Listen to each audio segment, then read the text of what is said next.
Imagine standing in Jerusalem nearly 2,700 years ago. No cameras, no headlines, no historians documenting the tension in real time. Priests move toward the temple, merchants negotiate in the market. Behind stone doors, a decision could determine if the city survives. Then a message arrives, not with fanfare or trumpets, a fragment of clay, a record, a demand, an imperial reminder that payment is overdue. Archaeologists uncovered a small ceramic fragment bearing Assyrian cuneiform writing near the ancient temple in Jerusalem. It references a delayed tribute payment, mentioning a specific deadline, the first day of the month of Av. Think about that. A date, a recorded delay, a formal administrative expectation. That is not mythology. That is bureaucratic pressure. That is empire. Empires do not only conquer with swords. They conquer with systems, with records, with deadlines, with tribute obligations. These define who is subordinate and who is sovereign. When Assyria demanded tribute, it was not a polite request. It was a visible symbol of dominance. Tribute was the invisible chain binding smaller kingdoms to imperial authority. When tribute was delayed, the meaning extended far beyond accounting. A delay could signal weakness. A delay could signal rebellion. It could test the empire's willingness to respond. If this fragment reflects a recorded delay from Judah, we are looking at the quiet prelude to potential confrontation. Not a battlefield, not yet. A document, a ticking administrative clock. What is more frightening? An army outside the city walls, or a written notice that implies the army could come? Comment below with army or notice, because the psychology behind that answer reveals how you interpret power. Most people fear visible violence, but in ancient politics, invisible pressure was often more powerful. The first day of the month of Av was not symbolic decoration. In ancient Near Eastern administration, dates mattered. Deadlines were instruments. A written deadline means expectation, surveillance, someone tracking compliance. That date represents a threshold. Cross it, and consequences may follow. Now consider the geopolitical reality. Assyria was not a minor regional force. It was one of the most organized and formidable empires of its time. Its strength did not rely solely on military campaigns. It relied on systematic control of subject territories. Tribute payments were part of that control mechanism. Smaller kingdoms retained limited autonomy as long as tribute flowed reliably. Payment was stability. Payment was survival. But delayed payment introduced uncertainty, and uncertainty inside an empire cannot be ignored. Imagine the moment the message is read in Jerusalem, a royal chamber, advisors standing in silence, the king listening, the words indicating delay. Perhaps the tribute shipment had not arrived. Perhaps internal economic strain made payment difficult. Or was the delay intentional, a calculated move? Whatever the reason, once recorded, the delay becomes political reality. And politics in the ancient world did not tolerate ambiguity. If you were an advisor, would you recommend immediate payment to prevent escalation or delay further to negotiate leverage? Type pay or delay in the comments, because that decision defines whether a kingdom chooses safety or risk. The fragment also references a chariot reins bearer or official figure associated with authority. Titles in imperial documents are never random. They imply jurisdiction, oversight. If a named official is mentioned, enforcement capability stands behind the words. This was not an abstract reminder. It was attached to hierarchy, to power structure. And power structures do not tolerate sustained defiance. There is something unsettling about this fragment discovered near the ancient temple. The temple represented spiritual identity, covenantal faith, divine presence. Yet within that same space, we find evidence of imperial administration pressing upon the kingdom. Faith and politics were not separate realms. They overlapped. They collided. When tribute was delayed, the question was not merely financial. It was existential. Who ultimately protected Jerusalem? The empire that demanded payment? or the faith that sustained its people? Now let us think about timing. A delay implies previous compliance. Judah had been paying tribute. The relationship was already defined. So what changed? Economic hardship? A change in leadership? A strategic miscalculation? Perhaps Judah believed Assyria was preoccupied elsewhere. Empires fight multiple campaigns simultaneously. If Assyria was distracted, perhaps this delay was meant as leverage. But leverage against an empire is a dangerous gamble. History shows that Assyria often responded to perceived rebellion with decisive force, not always immediate destruction, but graduated escalation. First warnings, then envoys, then military demonstration. The empire's reputation depended on consistent enforcement. If one subject kingdom delayed without consequence, others might follow. So even a small administrative delay could ripple outward. Picture ordinary citizens in Jerusalem hearing rumors. The tribute shipment hasn't left. The Assyrians sent a notice. The king is considering options. Markets continue operating. Priests continue rituals. But beneath daily life lies tension. That is how crises begin, not with explosions, but with whispers. Here is another question. Do you think ancient conflicts were driven more by ideology or by economics? Type ideology or economics, because tribute systems blur that line. Payment is economic, but refusal is ideological. When economics intersects with identity, decisions become explosive. This fragment is small, physically insignificant, yet it represents a mechanism of imperial dominance. It is evidence that Judah was not operating in isolation. It was integrated into a larger system of power, and the system required compliance. The most chilling aspect is not the existence of tribute. It is the existence of delay. Delay means strain. Delay means friction. And here is where tension intensifies. If the first day of Av marked the deadline, then after that date, the record either shows compliance or triggers response. We do not possess the entire archive. We have a fragment, a glimpse. But fragments are often more powerful than complete narratives because they force us to reconstruct the invisible. If you are still watching, it means something about this story is gripping you. That is because power dynamics do not change across millennia. The forms evolve, but the structure remains. Those who depend on larger systems must maintain compliance. Those who test boundaries risk exposure. Now imagine the calendar turning.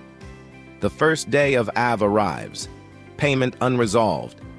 The record stands. Somewhere in Assyrian administrative centers, scribes log the delay. That delay becomes a red mark. And when empires see red marks, they do not ignore them. They analyze them. And this is precisely where the situation becomes most unstable.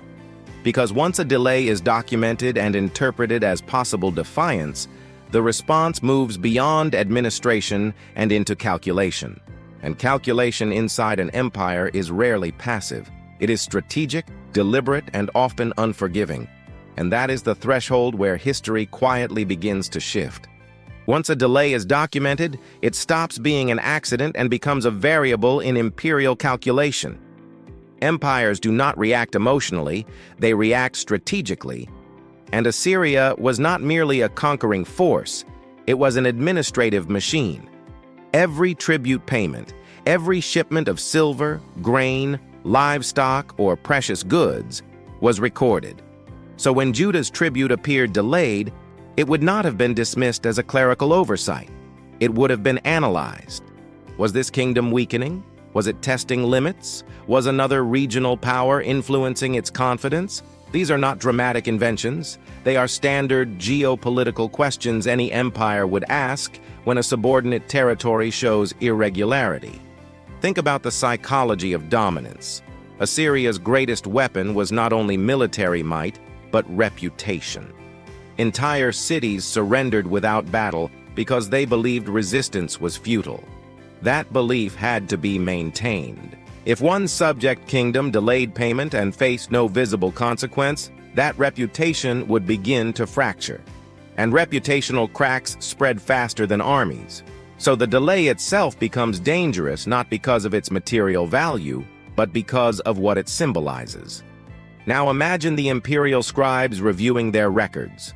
The first day of the month of Av has passed. The expected tribute is not logged as received. A notation is made. Perhaps an envoy is dispatched. Perhaps a warning is issued with firmer language. In ancient imperial systems, escalation often followed stages. First correspondence, then presence, then demonstration. Rarely immediate annihilation, unless the message had already been ignored repeatedly. So here is the question that intensifies everything. Was this the first delay or the final one in a sequence of growing tension? Ask yourself honestly. If you were ruling a vast empire dependent on consistent tribute flow, would you risk appearing lenient? Or would you enforce decisively to prevent imitation? Now shift perspective back to Jerusalem. The king and his advisors would not have been naive. They knew Assyria's record. They knew what had happened to cities that openly rebelled. They would have known the stakes. So if the payment was delayed intentionally, that suggests calculated risk. And calculated risk implies either desperation or confidence. Which was it? Was Judah economically strained? Perhaps harvest yields were low. Perhaps internal politics disrupted revenue collection. Or perhaps there was a belief that Assyria's attention was divided by campaigns elsewhere. Empires fight on multiple fronts. Timing matters.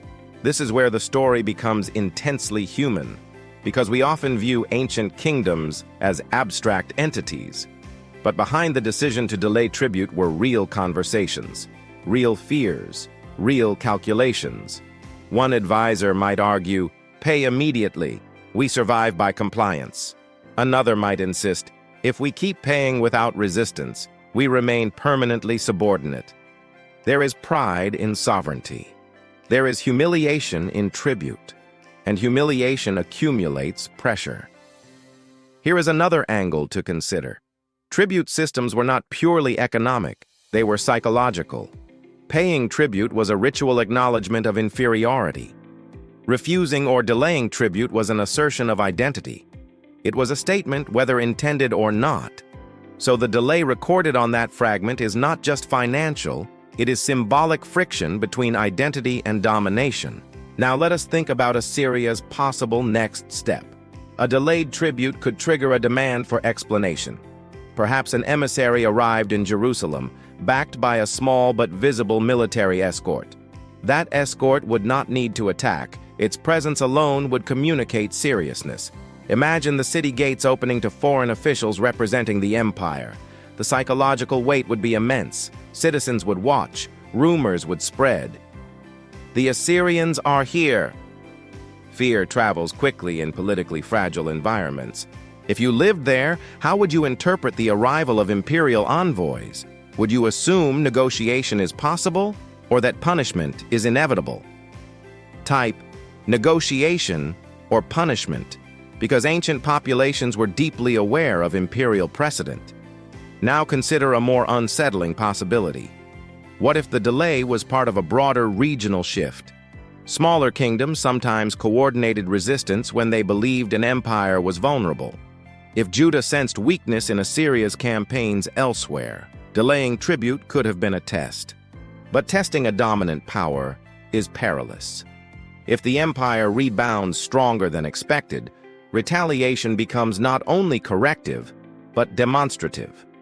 Assyria historically employed public displays of force to reinforce deterrence. It was not enough to suppress rebellion. Rebellion had to be remembered as catastrophic. That memory prevented repetition. Therefore, even minor irregularities risked being amplified into major responses if imperial authority felt threatened. The fragment's mention of a specific date makes everything more chilling. Deadlines represent structured expectation. When a deadline passes, response becomes legitimate within the imperial framework. The empire could justify intervention. They failed to comply. That justification matters because empires prefer to act under the banner of enforcement rather than aggression. Now let us confront a deeper question. Was the delay truly defiance, or was it miscalculation? Miscalculation in geopolitics can be fatal. A kingdom might assume the empire will tolerate delay due to larger concerns. But empires often choose to make examples precisely when they are stretched thin to prevent cascading instability. Which scenario feels more plausible to you? Intentional defiance or strategic misjudgment? Right, defiance or misjudgment. The emotional tension in Jerusalem must have been tangible. Priests continued temple rituals. Families continued daily routines. Markets functioned. But behind stone walls, messages were exchanged. Tribute logistics reconsidered. Diplomacy weighed. That is how crises build. Silently, incrementally. And here is something rarely discussed. Economic strain inside a small kingdom under tribute pressure can create internal dissent. Citizens may resent taxation used to pay a foreign empire. That resentment can weaken loyalty to the king. So the king is caught between two dangers: external punishment from Assyria and internal instability from his own population. Pay too eagerly, and you appear submissive. Delay too boldly, and you invite destruction. Now imagine the imperial center receiving no immediate compliance after the recorded delay. At some point, calculation turns into decision. Troops may be mobilized, not necessarily for invasion, but for visible readiness. Readiness itself is a message, and once troops are mobilized, reversing momentum becomes difficult. Pride escalates. Here is a reflection for you. Do great conflicts begin with hatred or with administrative breakdown? Type hatred or breakdown, because this fragment suggests that administrative breakdown, missed payments, delayed compliance, can ignite something far larger. The temple's proximity to this fragment deepens the symbolism. Spiritual devotion operating alongside imperial subordination. Faith asserting divine protection while political reality demands tribute. That duality creates tension in leadership decisions. If leaders believe divine favor protects them, they may risk challenging imperial dominance. But if they overestimate protection, consequences can be severe. We cannot definitively trace the immediate aftermath of this specific delay from the fragment alone. That uncertainty is precisely what makes it powerful. It represents the moment before resolution, before payment is confirmed or conflict begins. It captures instability in its purest form, and instability is the most dangerous condition in geopolitics. Stability can be managed, war can be fought, but instability invites misinterpretation. Assyria might interpret delay as rebellion. Judah might interpret warning as bluff. Each misreading increases escalation probability. If escalation occurred, it would not necessarily begin with full-scale siege.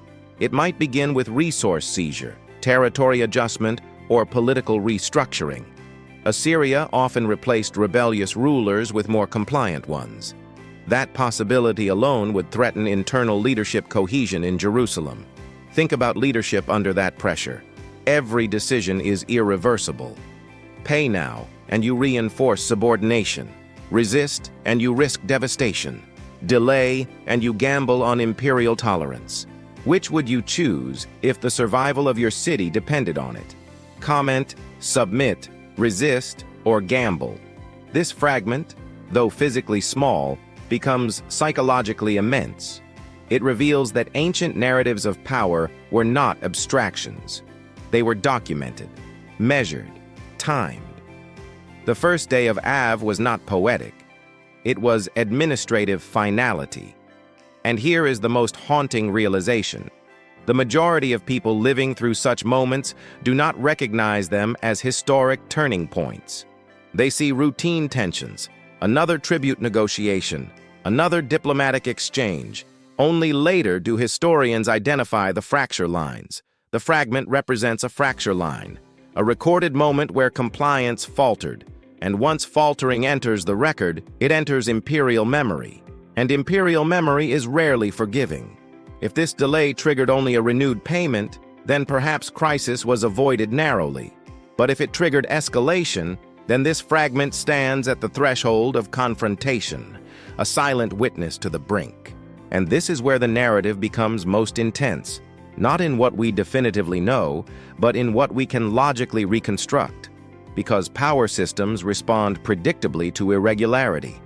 The unpredictability lies in human response. The empire calculates, the kingdom hesitates, the deadline passes, the record stands. And somewhere between calculation and hesitation lies the pivot point that determines whether history continues quietly or erupts dramatically. And that pivot point is often invisible until it has already shifted the balance, until armies move or agreements are signed, until sovereignty is redefined not by speeches but by consequences. And that is precisely the tension preserved inside this fragment. The preserved echo of a moment when delay transformed into decision, and decision moved toward outcome. And outcome, whether negotiated or enforced, would shape not just political alignment, but the memory of power itself.